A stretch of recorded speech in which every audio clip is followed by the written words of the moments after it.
వ్యామోహం బాలమిత్ర కథ. పాండురంగాపురంలో రంగయ్య శెట్టి అనే వర్తకుడు ఉండేవాడు. ఆయనకు భార్య, 2 కుమారులు. వాళ్ళకి చిల్లర కొట్టు వ్యాపారం ఉండేది.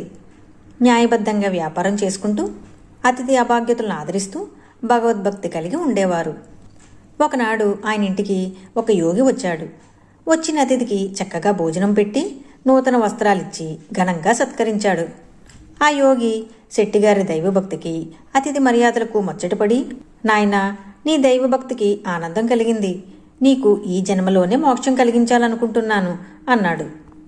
స్వామి, మీరు మహానుభావులు, మోక్షం ఇప్పిస్తామంటున్నారు. అంతకంటే నాకు కావలసిందేముంది? కానీ నాదో మనవి. నా బిడ్డలు ఇప్పుడిప్పుడే పెరిగి పెద్దవాళ్ళయ్యారు. పిల్లా పాపలతో వారు సుఖంగా ఉంటే చూసి ఆనందించి వస్తాను. దయచేసి మరోసారి రండి అన్నాడు.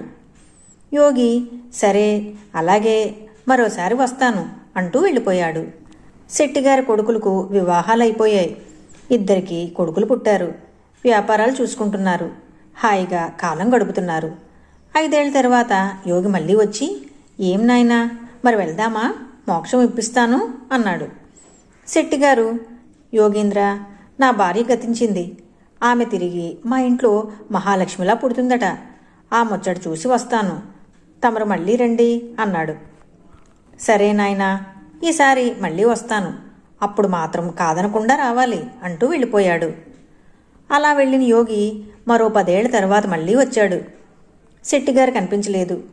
శెట్టిగారు ఎక్కడా అని అడిగితే, ఆయన ఎప్పుడో చనిపోయాడు. ఇదిగో ఆ పూరింట్లో శెట్టిగారి పెద్ద కొడుకు ఉంటున్నాడు అంటూ ఒక తోటలోని పూరిపాకను చూపించారు. ఊళ్ళో వాళ్ళు యోగి ఆ ఇంటి వద్దకు వచ్చారు. కొట్టంలో ఎద్దు ఒకటి ఎండుగడ్డి నములుతూ కనిపించింది. యోగి ఎద్దు వద్దకు వెళ్ళి దివ్య దృష్టితో అంతా తెలుసుకుని తన కమండలంలోని నీళ్లు ఎద్దుపై జల్లాడు. ఉలిక్కిపడి ఆ ఎద్దు తలెత్తి చూసింది. ఏం నాయనా, వస్తావా, వెళ్దాం అన్నాడు. ఆ ఎద్దు, అయ్యా నమస్కారం. నా కొడుకులు తగాదాలతో ఆస్తిపాస్తులన్నీ పోగొట్టుకున్నారు. ఇల్లు వాకిళ్ళు, మేడలు మిద్దులు అన్నీ పోయాయి. బ్రతకడానికి పెద్ద కొడుకు ఒక ఎద్దుబండి తోలుకుంటూ దానిపై వచ్చే కొద్ది రాబడితో భారంగా బతుకు ఈడుస్తున్నాడు. రెండో కొడుకు బర్రెగొడ్డను పెట్టుకుని పాలు అమ్ముకుంటూ బతుకుతున్నాడు. అలా చనిపోయిన నేను నా పెద్ద కొడుకు పంచలో ఎద్దుగా పుట్టి వాడి జీవనోపాధికి ఆధారమయ్యాను. నా భార్య చిన్న కొడుకింట్లో బర్రెగొడ్డుగా పుట్టి వారి బతుకు తెరువుకు పాలిస్తూ వాడిని బతికిస్తుంది. ఇలా చాలీచాలని సంపాదనతో నా కొడుకులిద్దరూ బతుకుబండి లాగుతున్నారు. వారి జీవనాధారానికి ఆధారమైన నేను మీతో వచ్చేస్తే వారి బ్రతుకులు ఏం కాను?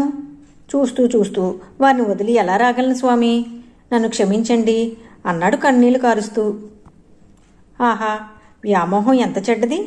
ఎవరి కర్మకు ఎవరి కర్తలు.